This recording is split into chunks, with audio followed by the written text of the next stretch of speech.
Growing up in England was not easy because the racism in England was very, very explicit. And so in school it was very difficult because the teachers were mean to us. It was not uncommon for teachers to say to us, go back to where you came from, and we would just have to sit and take that.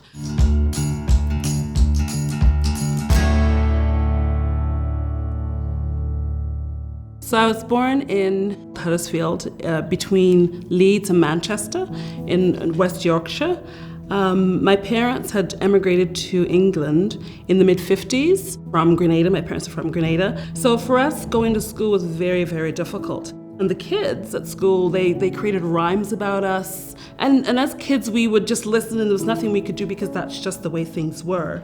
And so kids would call us Sambos, or they would call us gollywogs. And I know in my classes, our teachers were not used to immigrant children. They were not ready to teach a curriculum that was diverse. As children, immigrant children in England, we really needed somebody to advocate for us. And so I was fortunate to have a mother and a father who advocated for us. So all the negative things that I would get at school from our teachers, from the kids, I would go home and I would talk to my mom, and I said, Mom, guess what the teacher said to me today? The teacher said to me, go back to where you came from. And she said, my child, you're born here, don't worry about her. Or I would come home and I'd say, Mummy, the teacher said you'll never amount to anything in your life. And she would say, my child, don't worry about that. You will be successful, you will go to university. So those thoughts were always going through my mind, and it's really what got me through those dark days of my childhood.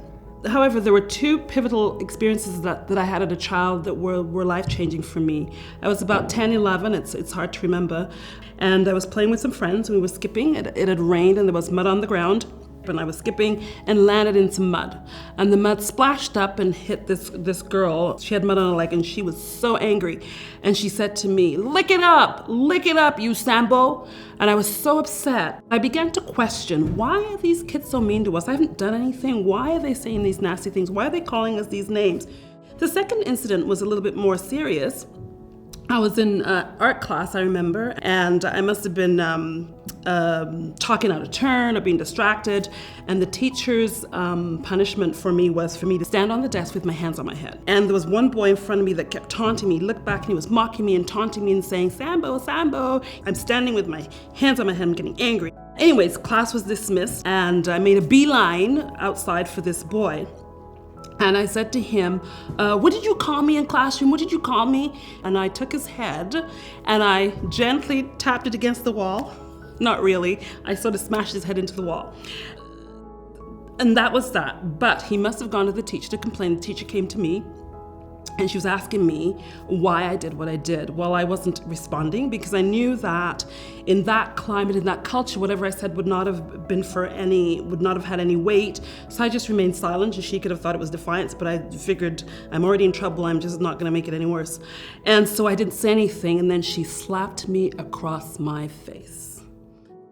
And I couldn't understand it. So I said, I'm not gonna tell my mom, but I'm gonna listen to what she's always said. She had this mantra where she said, don't look right and don't look left, meaning that there's distractions in life. And for us, distractions were the prejudice, the racism, the stereotyping, the indignities that we had to suffer, and keep your eye on the prize. And for her, the prize was, for her children, an amazing education. So at that moment I thought, you know what, this is getting me nowhere fighting back like this, so I'm just going to get focused into my studies and do what certainly what my parents wanted me to do. So as a child growing up in England, it was almost like it was a very dark time. But what I can say is that my light was found in Mrs. McQuigg, my history teacher in secondary school. And she was an inspiration. She challenged me. She inspired me to always be my very best self.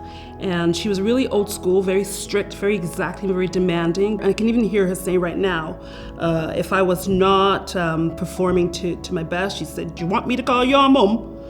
And that was always my wake-up call to get back focused and to get back on track. And I think it's because of her that I decided to become a teacher, because I wanted to be the Mrs. McQuigg in the lives of the children that I am privileged to serve and continue to serve to this day. So we moved to Canada when I was 15, and that was just the worst year of my life because I left all my friends in England. And we settled in Etobicoke, and I went to high school, Vincent Massey Collegiate Institute. And I remember being ridiculed and teased, but it wasn't because of the color of my skin. It was because I had a thick Yorkshire accent. I did not know that at the time. And I remember I'd be asking, pass me the rubber. And then they'd just be rolling on the floor laughing. And of course, I came to realize that in this country, it's eraser, not rubber. So those were the kinds of things. I was teased because of my accent. I know what it's like to be relegated to a certain strata in society. I know what it's like to be looked on as something less than. So I know that as a teacher, when I became a teacher, kids came to my classroom sad. It was my responsibility to make sure that they left happy. If children were struggling with their work and not understanding, I knew it was my responsibility to make sure that they were successful. I had to ensure that the children knew that I cared about them, because I know what it's like to feel that you don't belong somewhere, that no one cares or looks out for you. I think to myself that we all have situations in our lives, we all have things that happen to us, whether good or unjust.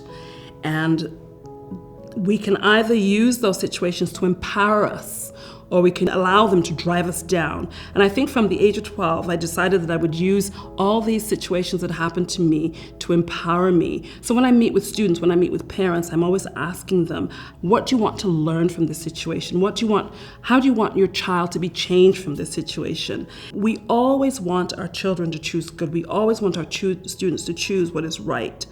But we, as adults, we have to help them. We have to advocate for them.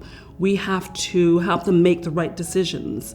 We have to be the voice of the children who have no voice. My name is Margaret Lazarus. I'm Superintendent of Education at the Durham District School Board, and this is my story.